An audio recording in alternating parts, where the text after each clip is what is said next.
e adota algumas medidas consideradas excêntricas em sua administração.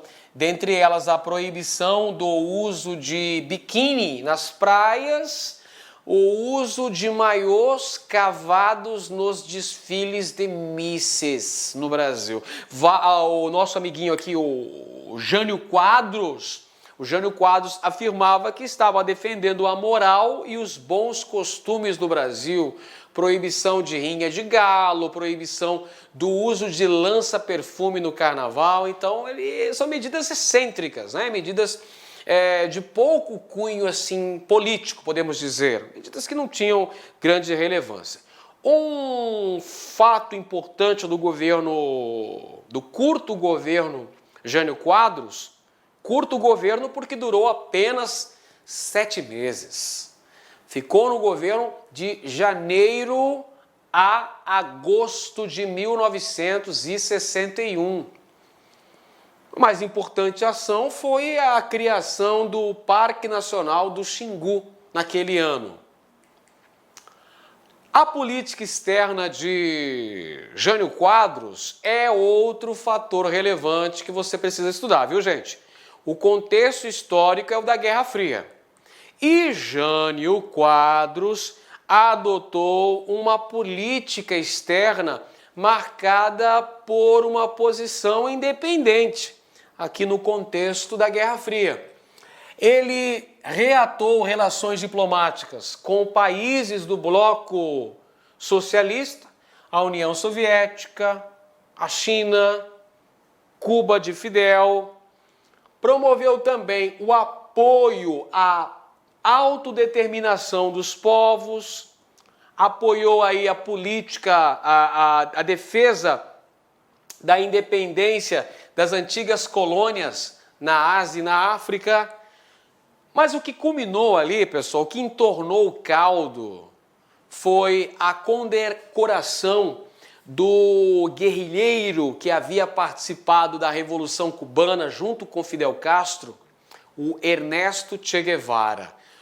O Jânio Quadros chamou até Brasília o Ernesto Che Guevara e o condecorou com a Ordem do Cruzeiro do Sul, pessoal. Esse ato foi considerado um abuso. Os setores das Forças Armadas brasileiras, os setores mais conservadores criticaram com veemência essa atitude do presidente Jânio Quadros.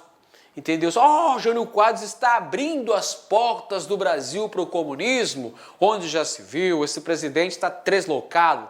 E aí aumentaram ainda mais as oposições, as críticas ao presidente Jânio Quadros. E essas críticas eram feitas principalmente pelo líder máximo da UDN no período, que era Carlos Lacerda. Carlos Lacerda, o exterminador de presidentes, que havia contribuído para o suicídio de Vargas em 54, agora também vai contribuir para o agravamento da crise política que levou à perda do apoio militar. Por que o presidente Jânio Quadros perdeu o apoio militar? Claro, gente, ele perdeu o apoio militar por conta dessa política externa independente e principalmente por conta da condecoração de Che Guevara em Brasília. E aí, o que vai acontecer? Em 25 de agosto de 1961, alegando as terríveis forças que o impediam de governar, Jânio Quadros renuncia à presidência da República e parte para o exílio na Inglaterra, criando uma situação extremamente caótica no Brasil. Porque o vice-presidente, ele aqui,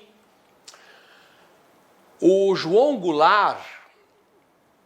Belchior Marques Goulart, político gaúcho, considerado herdeiro do trabalhismo de Vargas, estava na China em missão diplomática. Então nós temos uma crise sucessória aí. Diante da renúncia do Jânio Quadros, Jânio Quadros renunciou em 25 de agosto de 61. O vice não estava no Brasil, estava na China. Criou-se uma crise política para a posse de Jango, porque a oposição conservadora, leia-se União Democrática Nacional, UDN, era contra a posse de Jango, de João Goulart, acusando o vice-presidente à época de ser ligado ao comunismo. Então, os setores conservadores vão ser contra a posse de Jango à presidência da República. A defesa da legalidade estava sob os auspícios de sindicatos de trabalhadores do Brasil, da UNE, das ligas camponesas também. E lá no estado do Rio Grande do Sul, o governador gaúcho Leonel Brizola, cunhado de João Goulart, começou uma campanha pelo direito constitucional de posse de Jango, que chamou-se Rede da Legalidade.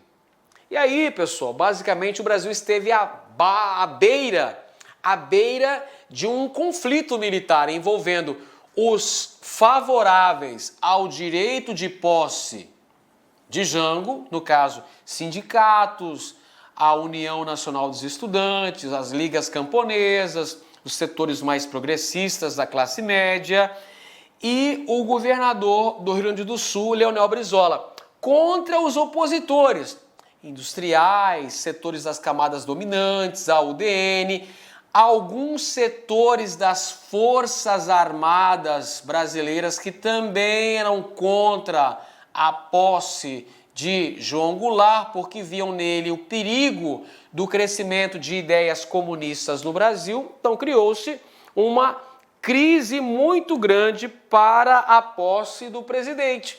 A saída constitucional para esse problema foi a adoção do parlamentarismo no Brasil, pessoal. Olha só, a saída aí foi a adoção em setembro de 1961 do parlamentarismo, ou seja, a criação do cargo de primeiro-ministro. Significa que Jango não iria concentrar o poder político no executivo sozinho. Ele teria que dividir esse poder com o primeiro-ministro.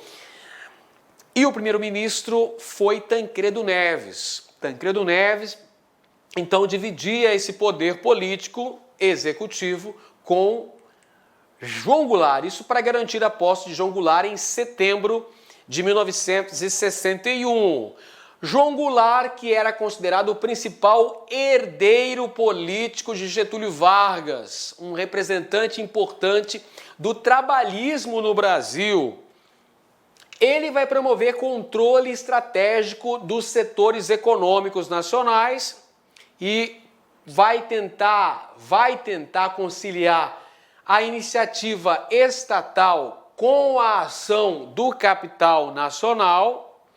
Recupera os seus poderes em 1963, porque olha só, de 1961, quando da posse de Jango, até 1963, vigorou o chamado parlamentarismo.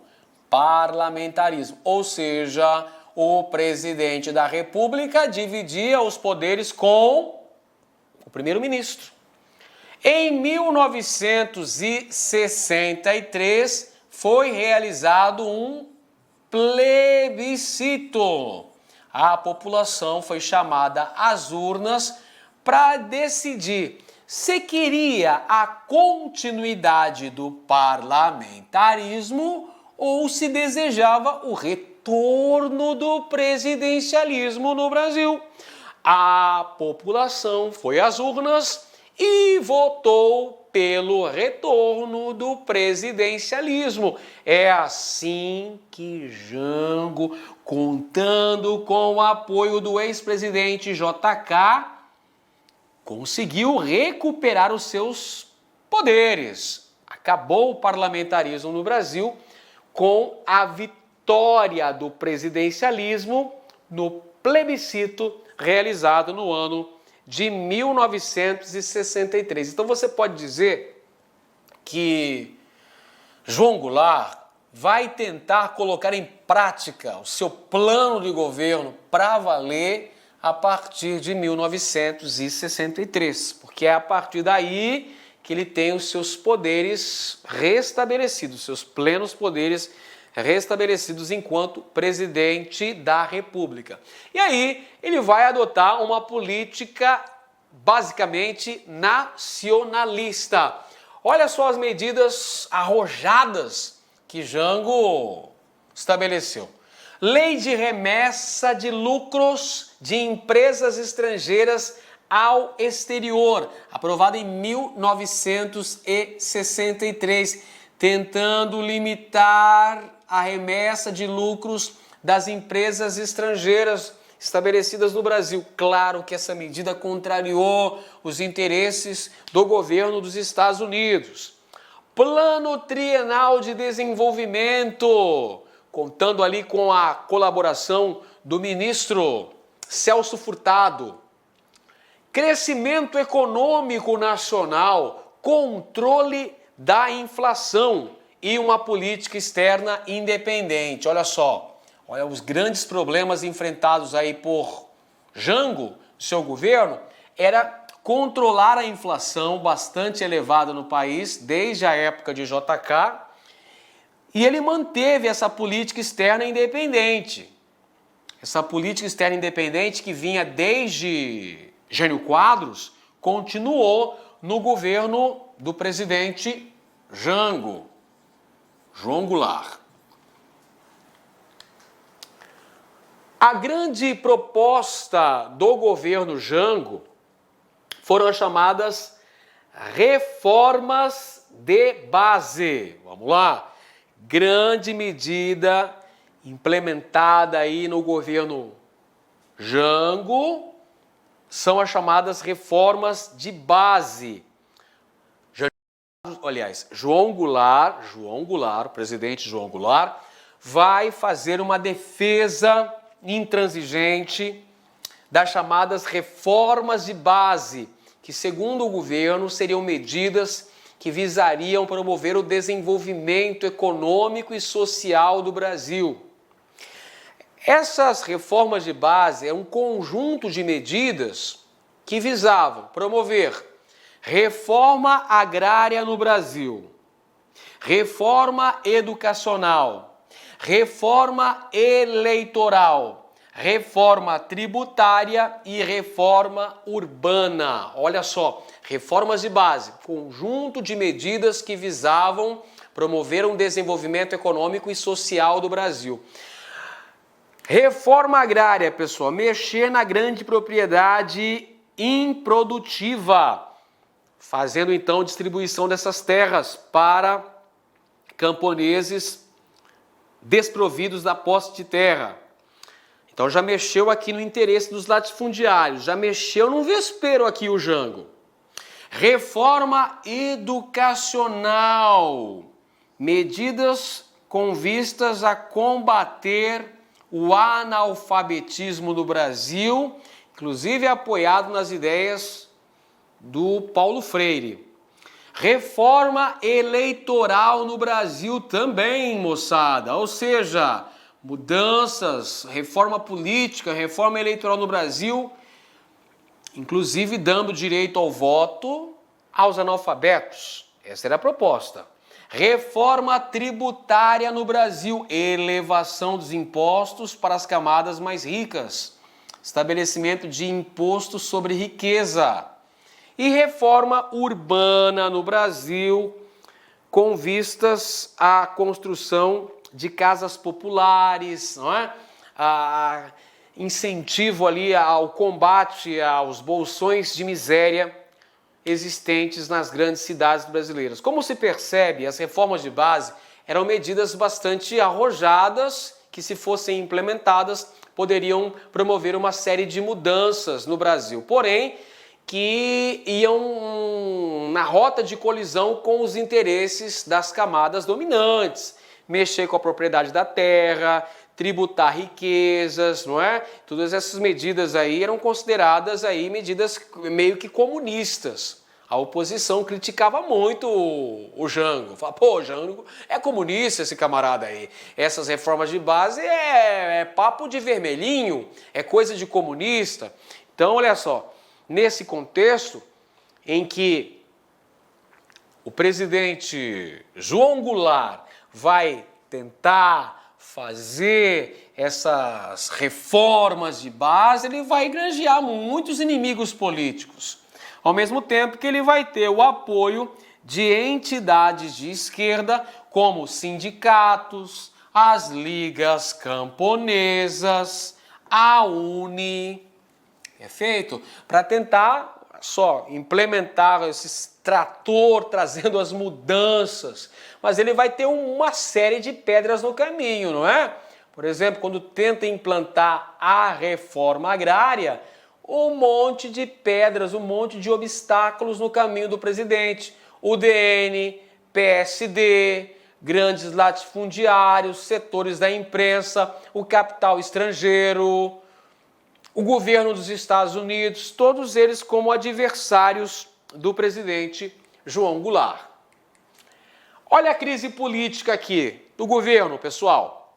Oposição da UDN, do PSD, de setores militares, dos empresários, do governo dos Estados Unidos também. Então nós temos nesse contexto o antagonismo entre os setores defensores do governo João Goulart e os setores opositores do regime. Nós temos a ação de vários órgãos de direita que tinham inclusive financiamento pelo governo americano, como o IBAD, Instituto Brasileiro de Ação Democrática, e o IPES, Instituto de Pesquisas e Estudos Sociais. Esses dois órgãos aí eram financiados pelo governo dos Estados Unidos para criticarem o governo de João Goulart. Aí no mês de março de 1964 ocorrem dois episódios fundamentais para se compreender a crise política que levou à queda de Jango. Primeiro, em 13 de março de 1964, no Rio de Janeiro, tivemos o comício da Central do Brasil, que reuniu mais de 100 mil pessoas para ouvirem as propostas do presidente João Goulart, promovendo ali a defesa das reformas de base no Brasil. Então ali os setores de esquerda, os setores que apoiavam o presidente, se reuniram ali, pessoal. Comício da Central do Brasil foi um ato em defesa das reformas de base e de apoio ao presidente João Goulart. Porém, 6 dias depois, nós tivemos um outro ato, desta vez ocorrido em São Paulo, promovido por setores das camadas médias, setores dominantes também, apoiado por empresários, jornalistas, né, dono dos meios de comunicação, que é a Marcha da Família com Deus pela Liberdade, que é um ato de repúdio ao presidente ao presidente João Goulart. Marcha da Família com Deus pela Liberdade, um ato de repúdio a Jango, considerado por esses setores como comunista. Vamos falar que Jango queria implantar uma república sindicalista no Brasil. A Marcha da Família com Deus pela Liberdade vai dar força para a realização do golpe civil-militar de 31 de março de 1964, Golpe civil-militar, pessoal, não é apenas golpe militar. Essa manobra política que derrubou Jango do poder teve apoio de amplos setores da sociedade, grandes empresários, os donos dos meios de comunicação, setores das camadas médias, apoiaram, aplaudiram o golpe de 31 de março que derrubou o presidente Jango e implantou o regime militar no Brasil, que durou 21 anos. Mas isso já é um assunto para uma outra aula que a gente vai falar. Agora a gente vai fazer algumas questões relativas ao que a gente estudou, os governos democráticos no Brasil, o período democrático populista, de 1946 a 1964. Vamos lá então. Juscelino Kubitschek chegou à presidência da República do Brasil com a promessa de realizar 5 anos de mandato, aquilo que, segundo ele, outros governantes levariam 50 anos para realizar. Então, o famoso 50 anos em 5. 5 anos de mandato, 50 anos de progresso. Para isso, ele instituiu um conjunto de medidas destinado a promover, a partir de vultosos investimentos, a dinamização da economia nas áreas de energia, transporte, indústria, educação e alimentos. Esse conjunto de medidas consta do...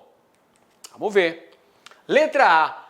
Plano trienal que se construiu com base numa visão marxista. Letra B. Plano real que se construiu com base numa visão neoliberal. Letra C. Plano de metas que se construiu com base numa visão desenvolvimentista. Letra D. Plano de integração nacional que se construiu com base numa visão liberal. E letra E. Plano de aceleração do crescimento que se construiu com base numa visão estruturalista. Moçada, nós falamos sobre o governo JK, 50 anos em 5, e o conjunto de medidas que visavam desenvolver os setores estratégicos nacionais ficou conhecido como Plano de Metas, as 30 metas do governo JK e a meta síntese, que foi a construção de Brasília. Então, resposta correta, letra C, Plano de Metas, que se construiu com base numa visão desenvolvimentista. Não se esqueça, governo JK, nacional desenvolvimentismo no Brasil. Próxima questão. Após a renúncia de Jânio, com a posse de João Goulart em 7 de setembro de 1961, o passado varguista parece, de alguma forma, retornar. As rupturas com o projeto nacional estatista ligado a Vargas, efetuadas pelo modelo desenvolvimentista de JK, parecem voltar um pouco atrás no imaginário político de setores populares urbanos e rurais. O tema, que revela privilegiadamente as mudanças de rumo trazidas pelo PTB para a agenda dos trabalhadores, é conhecido pelo nome genérico de, vamos lá, letra A, Nova Política Econômica. Letra B, 50 anos em 5. Letra C, ditadura do proletariado. Letra D, reformas de base.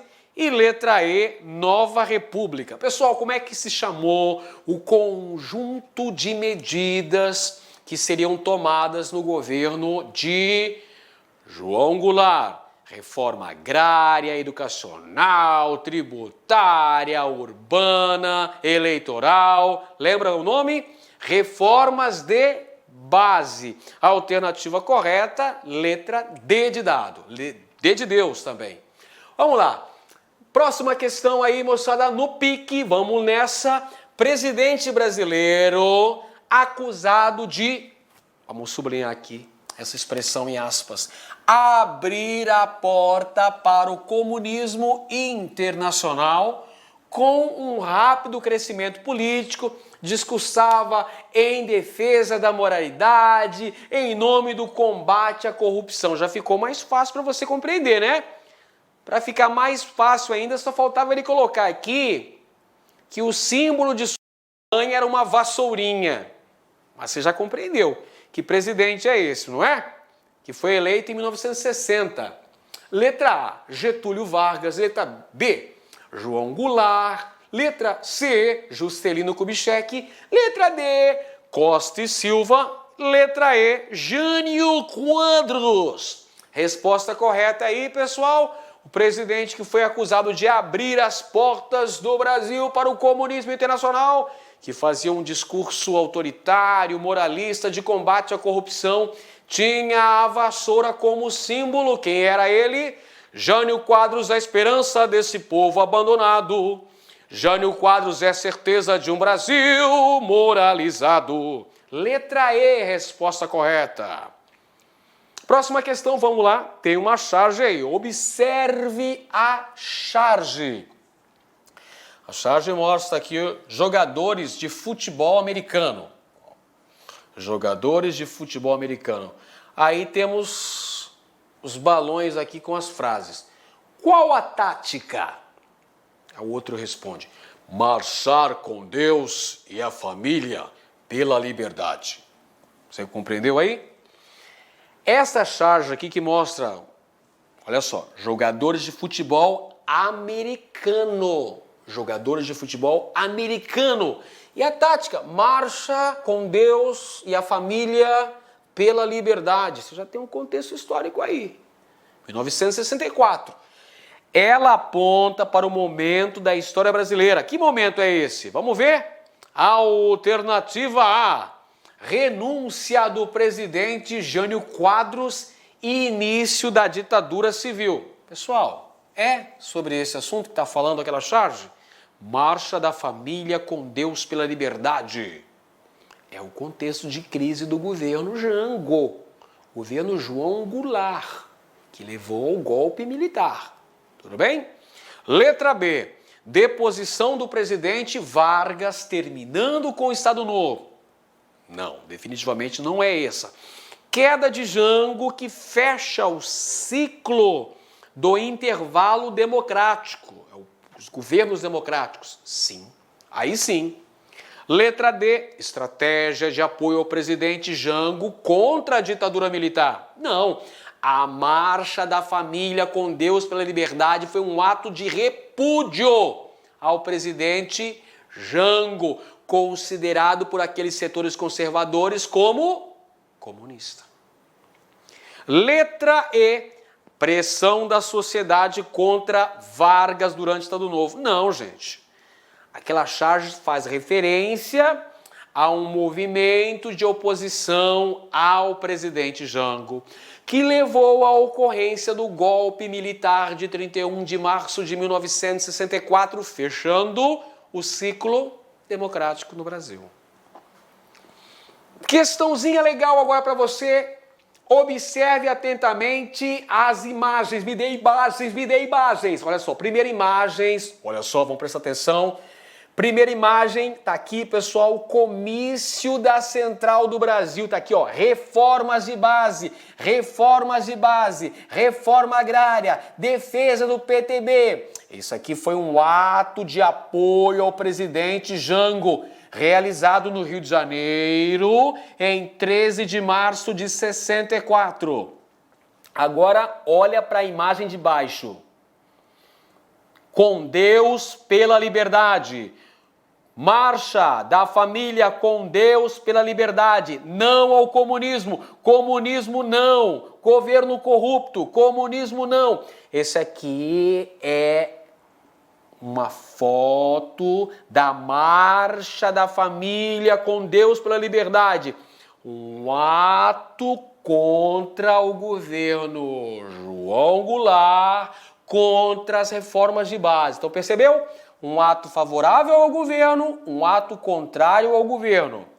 As imagens referem-se a momentos cruciais que antecederam a implantação da ditadura militar no Brasil e representaram respectivamente. Então, imagem 1, comício da Central do Brasil. Imagem 2, Marcha da Família, com Deus pela Liberdade. Vamos lá então para as alternativas. Letra A. A vontade dos segmentos da classe média temerosos do perigo comunista e favoráveis à deposição do presidente da República e à aristocracia urbana em ação. Letra B.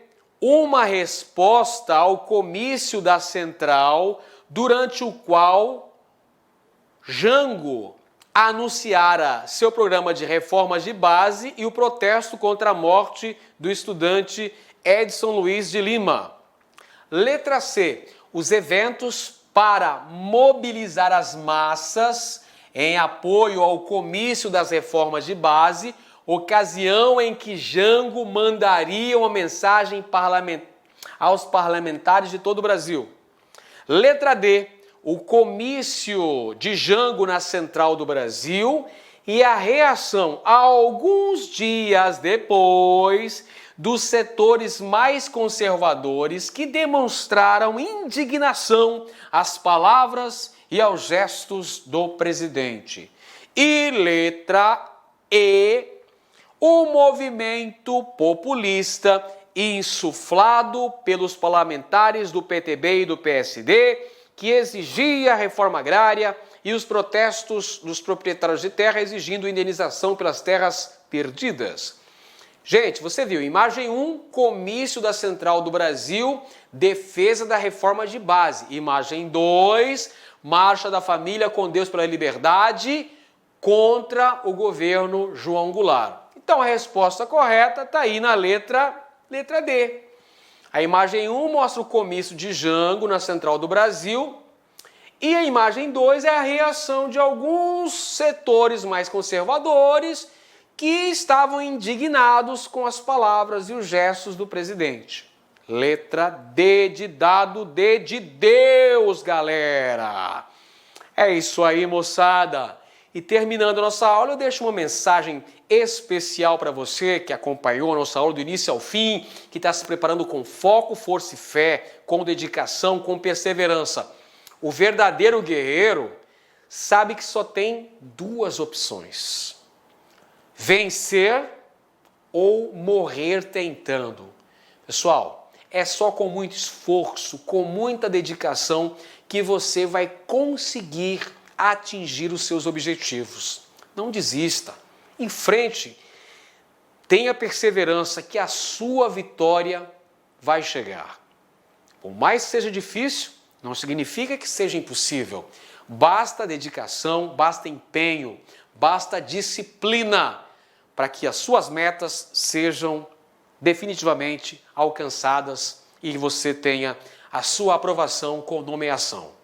Um grande abraço. Te vejo na próxima aula. Tchau!